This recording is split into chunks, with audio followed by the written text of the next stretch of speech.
हंसी भी आती है, अफसोस भी होता है। जब जब पत्रकार सच दिखाता है तो उसका ही विरोध होता है। जो पत्रकार सच दिखाएगा, सबसे पहला आरोप उसके ऊपर एक होगा, हमसे रुपए मांग रहा था इसलिए वीडियो लगा दी। जब जब पत्रकार सच दिखाता है, सच लिखता है, सच बोलता है, सबसे पहला उसके ऊपर आरोप एक ही लगता है, साहब हमसे रुपए मांग रहा था इसलिए उसने हमारी खबर चला दी और हमारी तरफ से आप शिकायत लीजिए, इसी के खिलाफ मुकदमा लिखिए। आप मुकदमा पत्रकार के खिलाफ लिखिए।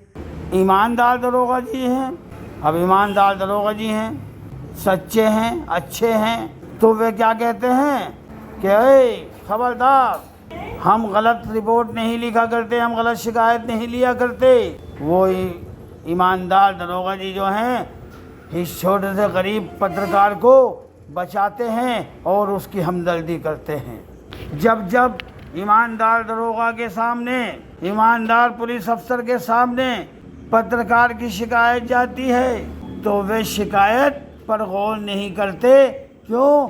कि आईना दिखाने वाले के खिलाफ कार्यवाही नहीं होया करती। आईना दिखाने वाले को, सच लिखने वाले को, सच दिखाने वाले को सम्मानित किया जाता है, अन्य विभागों द्वारा सम्मानित किया जाता है, उसको मान सम्मान दिया जाता है। और जब कोई गलत अधिकारी होता है तो वे तुरंत शिकायत लेता है और पत्रकार साहब को नए नए आरोप लगाकर जेल भेजने की तैयारी कर देते हैं। मेरे भाइयों, 99% ईमानदार अफसर बैठे हुए हैं। पुलिस विभाग में 99% ईमानदार अफसर बैठे हुए हैं। पुलिसकर्मी ईमानदार, दरोगा साहिबान ईमानदार। 1% कह सकते हैं कि कोई गलत है। कभी भी ऐसे 1% गलत लोगों को नहीं रुकने देते और उन्हें नसीहत दी जाती है ताकि अगली बार भेदभाव किसी के साथ ना हो जाए। तो भाई 1% का तो कोई मतलब ही नहीं होता कि उनकी गिनती करी जाए और उनकी वजह से पूरे पुलिस विभाग को बदनाम किया जाए। पुलिस विभाग ही तो है जो हमारी रक्षा करता है, पुलिस विभाग ही तो है जो हमें हर परेशानी से बचाता है, सेना ही तो है जो हमें रात को सुकून से सुलवाती है। अगर बॉर्डर पर सेना ना हो और ये लोग ना हो तो हम रात को सुकून से सो भी नहीं सकते। अगर आज हम अपने घरों में सुकून से सोते हैं तो ये हमारे भारत की सेना है, मिलिट्री है, हमारे भारत की तमाम तरह की एजेंसियां हैं। इन लोगों की मोहब्बत है।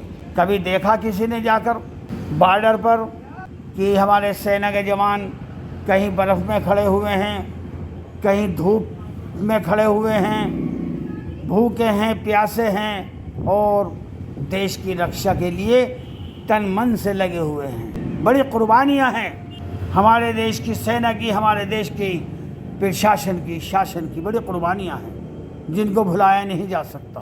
तो इसलिए अच्छे ईमानदार अधिकारी दलालों के कहने से, गलत कार्य के करने वालों के कहने से, नंबर 2 के काम के करने वालों के कहने से कभी पत्रकारों के खिलाफ मुकदमे नहीं लिखे जाते हैं। कि हमारे मुरादाबाद शहर के अंदर नहीं, मुरादाबाद जनपद के अंदर अपराध नाम की चीज़ नहीं रही है।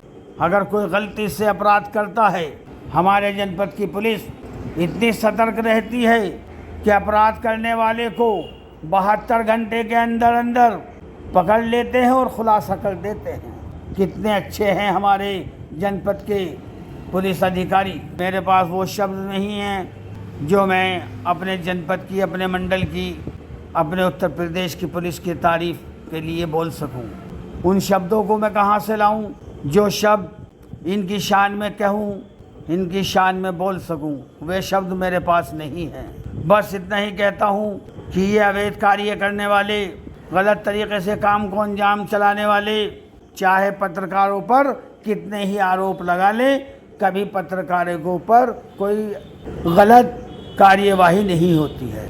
कभी पत्रकारों को नाजायज़ तरीके से नहीं सजाया जाता है। जब जब कहीं कोई पत्रकार किसी परेशानी में, किसी उलझन में मुब्तला होता है तो उसके पीछे की साजिश होती है दलाल। दलाल पुलिस को गुमराह करते हैं, दलाल पुलिस को गलत तरीके से बताते हैं। क्यों? उनकी दलाली बंद हो जाती है, इसलिए सब मिलकर एक पत्रकार को बदनाम करने की योजना बनाते हैं और अधिकारी भी उनकी बातों में आ जाते हैं। इसलिए उस गरीब सच्चे ईमानदार पत्रकार पर परेशानियों का पहाड़ टूट जाता है। नहीं तो आप कहीं की मिसाल बताइए कि सच्चे अच्छे ईमानदार पत्रकार के साथ कभी पुलिस ने कोई जुल्म किया हो, ज्यादती की हो।